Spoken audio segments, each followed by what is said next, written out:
मंच पर उपस्थित परम आदरणीय राष्ट्रीय स्वयंसेवक संघ के माननीय संचालक जी आदरणीय डॉक्टर मोहन भागवत जी को मैं प्रणाम करती हूं।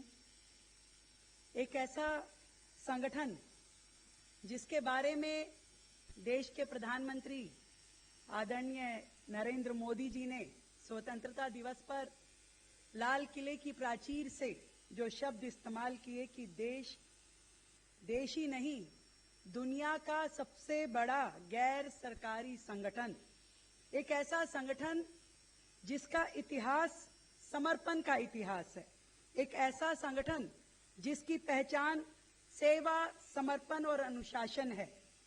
और ऐसे अनूठे और विश्व के लिए आश्चर्यजनक संगठन राष्ट्रीय स्वयंसेवक संघ के आप न केवल शीर्ष मार्गदर्शक हैं, बल्कि संपूर्ण संघ विचारधारा के, संपूर्ण संघ परिवार के आप प्रेरक हैं।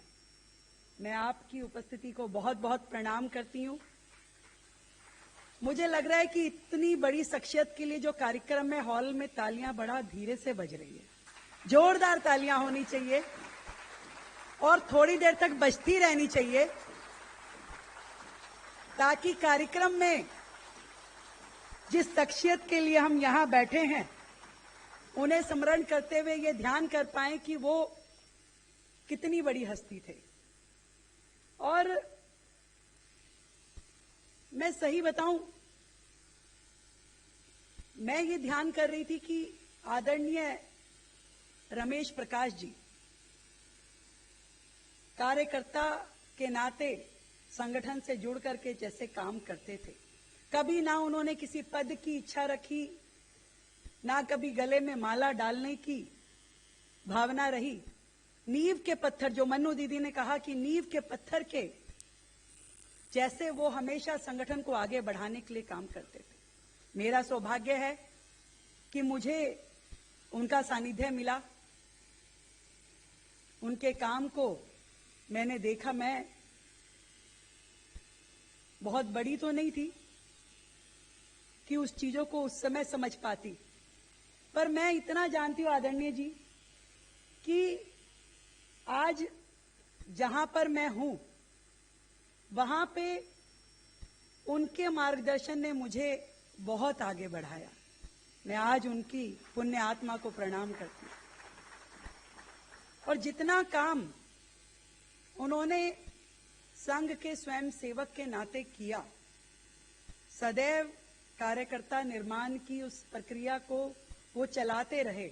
मेरे जैसे हजारों लाखों कार्यकर्ता उन्होंने संगठन में जोड़े और जोड़ करके देश और समाज की सेवा में समर्पित किए। आज उस पुण्य आत्मा को याद करते हुए ये जो शब्द इस पुस्तक के हैं, तन समर्पित मन समर्पित, सच में उनके जीवन का पूरा चरित्र इन्हीं 4 शब्दों में है कि तन समर्पित, मन समर्पित और यह जीवन समर्पित, चाहता हूं देश की धरती तुझे कुछ और भी दूं और भी दूं। एक यही नियम जीवन में उतार करके वो चलते चले गए और हमेशा हम सब के लिए प्रेरणा बन के उन्होंने काम किया। मुझे लगता है कि हमारे संगठन में जो कार्यकर्ता निर्माण की पद्धति है, उन्होंने उसे जितना आगे बढ़ाया, मैं जरूर आज इस मंच पे एक बात कहना चाहूंगी अपने सभी सम्मानित जन, यहाँ पे हर एक व्यक्ति मुझसे बहुत बहुत बहुत बड़ा है और मेरे जीवन में आप में से बहुत सारे मेरे वरिष्ठ जनों का बड़ा रोल प्ले रहा है। मैं एक बहुत ही साधारण परिवार की बेटी, जहां पे 4 बेटी और 1 बेटा। हम समझते हैं कि अगर एक वैश्य परिवार में 4 बेटी और 1 बेटा हो तो उनकी मानसिकता किस प्रकार की होती है। और मैं जब मुझे विद्यार्थी परिषद में जुड़ने का मौका मिला तो मेरे पिताजी तो मुझसे सहमत थे और चाहते थे कि मैं काम करूं संगठन का, क्योंकि वो स्वयं शाखा में जाने वाले और संपर्क में रहने वाले कार्यकर्ता थे। पर मेरी मां कभी खुश नहीं थी और आदरणीय राजकुमार भाटिया जी यहाँ बैठे हैं, और भी आदरणीय आलोक जी और आप सभी जिन्होंने मुझे इस क्षेत्र में काम करते हुए देखा, तो वो एक संगठन जिसके कारण से मैं यहाँ पहुंच पाई वो राष्ट्रीय स्वयंसेवक संघ ही है, क्योंकि मैंने उनकी अप्रोच लगाई कि अगर मेरी माँ को समझाना है तो आप आइए, आपकी बात जरूर मेरी माँ मानेगी।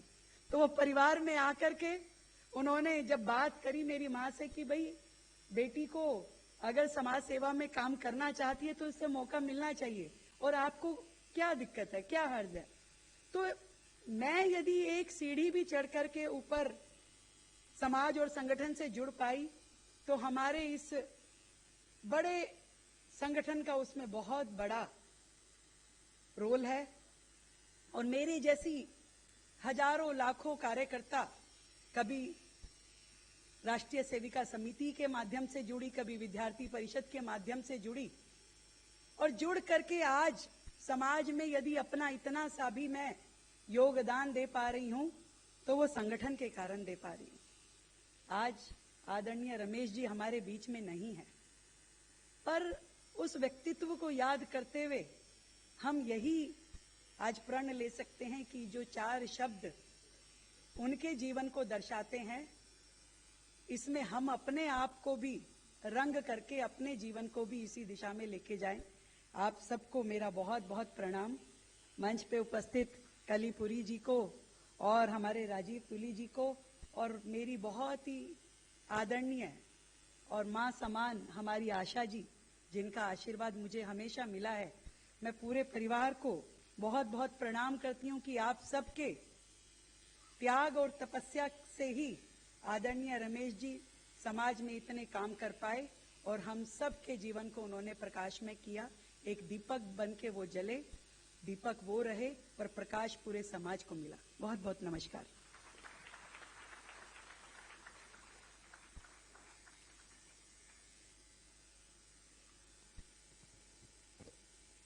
धन्यवाद श्रीमती रेखा गुप्ता जी। मंच पर हमारे साथ श्रीमती आशा शर्मा जी भी हैं।